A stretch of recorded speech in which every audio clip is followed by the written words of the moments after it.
Alright. I should be better at meeting celebrities than I am. I'm not very good.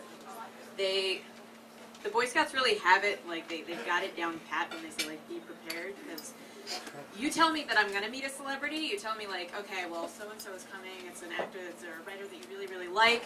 I'm like, okay, great. Let me read everything that they've ever written, let me see everything that they've ever done, and oh my god, did you know that they do this, and oh my god, did you know that they give money to this charity, and I have to give money to this charity, so I get to talk to them. And then when they show up, I'm like, hi, yes, this is right this way, the green room is this way, can I get you any water or any... Okay, great. I really appreciated what you did. I have my, like, customer service voice, and I'm totally okay with that. And I need to. I work at the Kelly Writers House in West Philly, and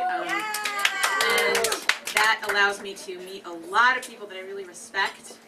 And unless I read the calendar beforehand, I'm a mess and not particularly professional.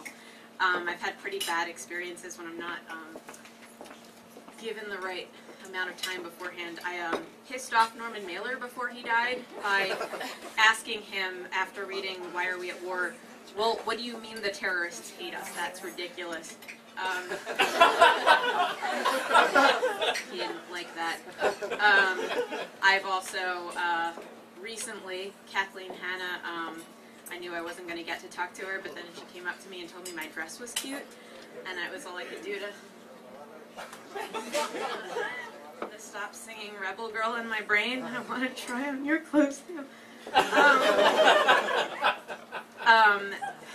And one time I actually made a mess of myself in front of Saul Williams. Saul Williams is a slam poet, some of you probably know, that 15-year-old me was desperately in love with. Like I found out that he had a full frontal body shot in a slam, and I ran out to my nearest fine video retailer to figure that one out as a 15-year-old discovering my sexuality, but that's Saul Williams and me. And when Code Pink was protesting the war in front of the Republican National Convention, I was at the front of the line, and I heard that he was doing a benefit show, and I was like, that sucks, man, we don't get to see it, but my mom has this corporate job, we need to go back to Philadelphia. So I was really, really sad that I didn't get to meet Saul Williams, and we just went in to get a coffee in a cafe. And I was wearing my pink slip for Code Pink that had, you know, give Bush the pink slip. And I was in the cafe moping. And I saw this attractive man at the bar pointing me out. Just looked like that. And I was like, who's pointing? And it was Saul Williams, who was pointing at me because I was wearing a pink slip over my clothes in the middle of a cafe. And I ran up to him much the same way that a dog runs at you when you come home. And I screamed as if he didn't know, as if this was some revelation that everyone needed to join in on me with. You're Saul Williams! And he was like, I am.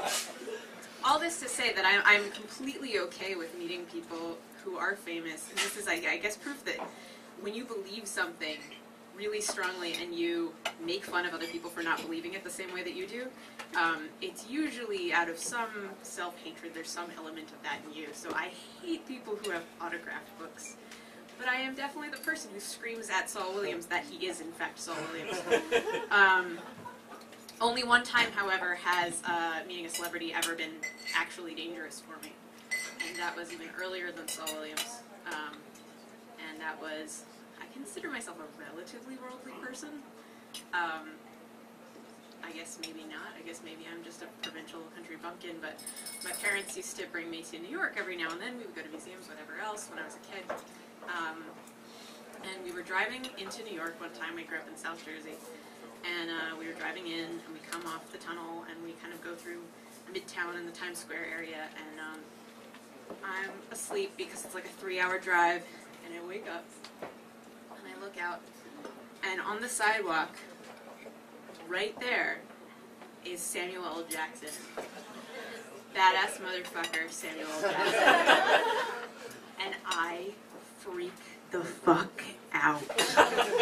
And I'm in the front seat of the car. I guess my dad wasn't with me. In the front seat, I'm half asleep. I see him. I'm like, Pulp Fiction! And then I just lunge. Again, much like a dog who sees something that they want But I'm just like throwing myself at the car door. Like my mom, for some reason, I guess my sister's much younger, but this doesn't make sense, has the child lock on. Thank God. I still have my seatbelt on and I'm pulling myself, and I almost throw myself out into traffic by Times Square. And she says, "What the hell are you doing?" My mother's like trying to grab me in the seat, and I was like, "It's Samuel Jackson. Do you not see this as Samuel Jackson?" She goes, "Honey, honey, honey, honey, look." And I look out and I'm like, "Oh my God, he's sending autographs." We're in front of Madame Tussauds. That's my most famous story. And I guess I should have been more prepared for that.